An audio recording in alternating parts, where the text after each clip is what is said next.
ఆ ఆలయం కింద భారీ నిర్మాణ సంపద, బుద్ధుడికి జ్ఞానోదయం అయిన ప్రదేశం బిహార్ రాష్ట్రంలోని బోధ్ గయలోని మహాబోధి ఆలయం కింద ప్రాచీన నిర్మాణ సంపద దాగి ఉందని తాజాగా నిర్వహించిన జియోస్పేషియల్ అధ్యయనంలో వెల్లడైంది. Bihar heritage development society (BHDS), బ్రిటన్కు చెందిన కార్డిఫ్ యూనివర్సిటీ సంయుక్తంగా ఈ అధ్యయనాన్ని నిర్వహించాయి. మహాబోధి ఆలయ కాంప్లెక్సు కింద, దాని పరిసర ప్రాంతాల్లో ప్రాచీన నిర్మాణ సంపద అవశేషాలు ఉన్నాయని స్టడీలో తేలింది. 7వ శతాబ్దపు చైనా బౌద్ధ సన్యాసి జువాన్ జాంగ్ చేసిన పలు రచనల్లో మహాబోధి ఆలయం గురించి ప్రత్యేక వర్ణనలు ఉన్నాయి.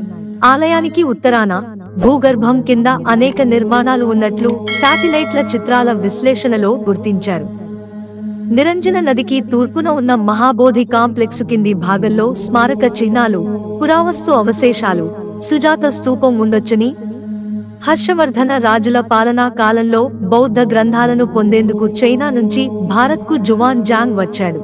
తర్వాతి కాలంలో ఇతడి రచనల ద్వారా చైనాలో బౌద్ధం బలపడింది.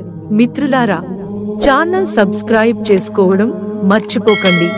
ధన్యవాదాలు.